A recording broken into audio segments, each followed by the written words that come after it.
Hi there, friends. Feliz. What day is today? Oh my gosh. Martes. Feliz Martes. Happy Tuesday.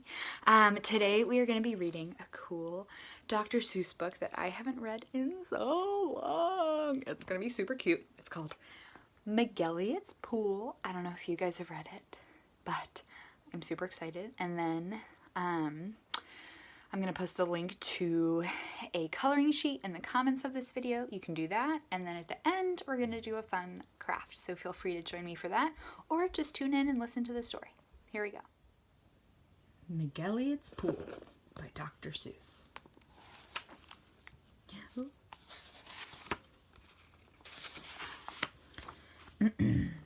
Young man, laughed the farmer, you're sort of a fool. You'll never catch fish in McElligot's pool. Whoa, look at this picture. That's so cool. The pool is too small, and you might as well know it. When people have junk, here's the place that they throw it. You might catch a boot, or you might catch a can. You might catch a bottle, but listen, young man. If you sat 50 years with your worms and your wishes, you'd grow a long beard, long before you'd catch fishes. Look at all that stuff down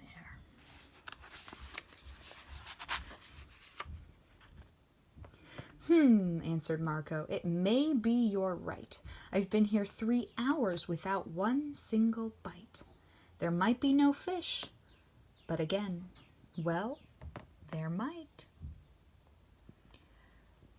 'Cause you never can tell what goes on down below. This pool might be bigger than you or I know.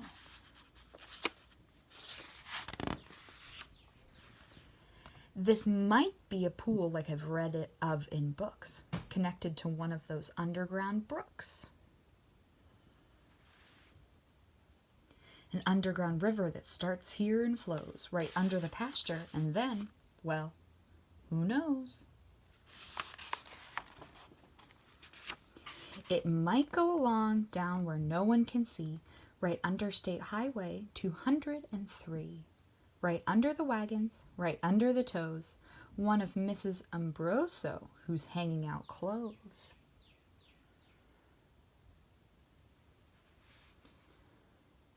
It might keep on flowing, perhaps, who can tell, right under the people of Sneeden's Hotel. Right under the grass where they're playing croquet. Then under the mountains and far, far away. Ooh. Let's see. This might be a river. Now it mightn't it be. Connecting McElligot's pool with the sea. Whoa, look how it's traveling. All the way down. Then maybe some fish might be swimming towards me. If such a thing could be, they certainly would be.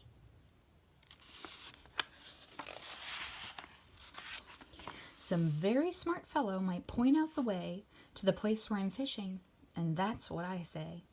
If I wait long enough, if I'm patient and cool, who knows what I'll catch in McElligot's pool? I might catch a thin fish, I might catch a stout fish, I might catch a short or a long, long, long drawn out fish.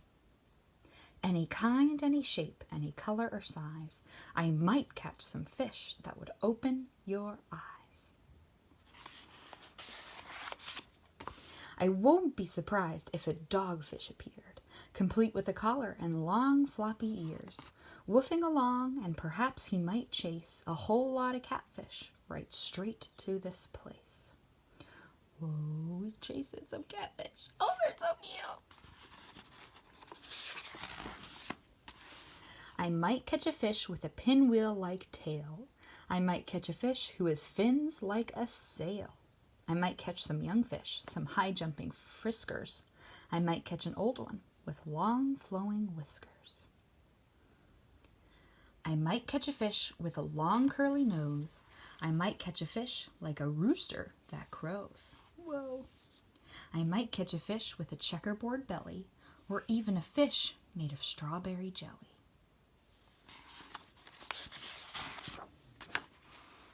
I might catch a seahorse, now mightn't I now? I might catch a fish who's partly a cow. Ooh. Some fish from the tropics, all sunburned and hot, might decide to swim up. Well, they might they not? Racing up north for a chance to get cool, full steam ahead in McElligot's pool. Some Eskimo fish from beyond Hudson Bay might decide to swim down, might be headed this way. It's a pretty long trip, but they might and they may. Ooh. Oh, they're so cute. Ooh. I might catch an eel. Well, I might, it depends. A long twisting eel with lots of strange bends. And oddly enough, with a head on both ends. One doesn't catch this kind of fish as a rule, but the chances are fine in McElligot's pool. I might catch a fish with a terrible grouch, or an Australian fish with a kangaroo pouch. Who wants to catch small ones like mackerel or trout?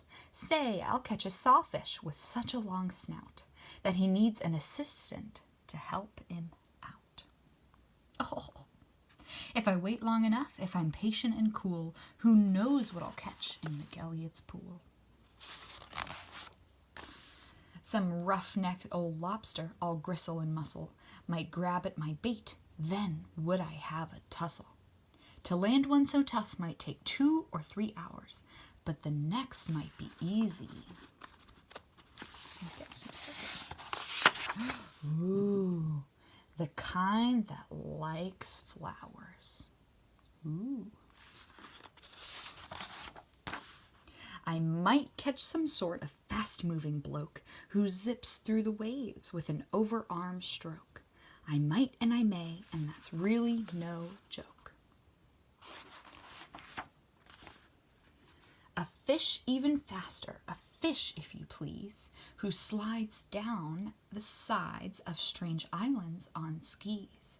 He might ski on over and pay me a visit. That's not impossible, really. Now, is it? Some circus fish, fish from an acrobat school, might stage a big show in McElligot's pool. Ooh. Oh my gosh. Ah. Whoa. Or I might catch a fish from a stranger place yet, from the world's highest river in far off Tibet, where the falls are so steep that it's dangerous to ride 'em. So the fish put up chutes and they float down beside 'em.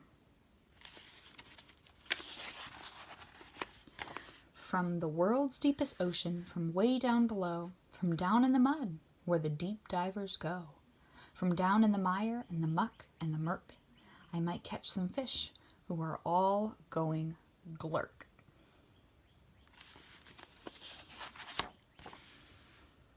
Whales! I'll catch whales. Yes, a whole herd of whales, all spouting their spouts and thrashing their tails. I'll catch 50 whales, then I'll stop for the day, 'cause there's nothing that's bigger than whales, so they say. Still, of course, it might be that there is something bigger, some sort of a kind of a thingamajigger. A fish that's so big, if you know what I mean, that he makes a whale look like a tiny sardine. Whoa, he is really big. Oh, the sea is so full of a number of fish. If a fellow is patient, he might get his wish. Look at all the fishies. And that's why I think that I'm not such a fool when I sit here and fish in McElligot's pool. Wow, that book was so cute. Okay, again, like I said in the beginning, now it is time to do our craft. So feel free to pause the video and get your supplies. or you can just, end the video if you don't want to do the craft. But I will say, the craft is really cute. Oh, it's a fishy. All right, so here we go. All you need is some paper, a popsicle stick if you have one, some glue, some scissors, and some markers. I'm using construction paper, but you can also totally just use plain white paper, and then you can color or decorate your fish as you see fit. All right, first things first, you're going to plop your hand down on that piece of paper, and you're going to do your best to trace it. So then it should look something like this, although of course your hands are going to be a lot smaller than mine. And then go ahead and cut it out to the best of your ability. I'm sure if you asked Mommy or Daddy nicely, they would help you. However, I know for a fact that all of you are master cutters. I've seen it. I couldn't believe it. You guys are so good at cutting, so go ahead and give it a shot before you ask Mommy and Daddy. And then I went ahead and drew a cute little face on my fishy, which I encourage you guys to do as well. You can also decorate as much as you would like to. And then you're going to put some glue right on the end of one of your popsicle sticks. And then you're going to go ahead and stick your fishy on right on top. So there you have it. There's our craft and our story. I actually love this little guy, and my family is actually going fishing today in a bit of a secluded place. Don't worry, we're still socially distancing, and I'm gonna bring this little guy along. Maybe we'll catch some real fishies. I don't know. Here we go. Huh?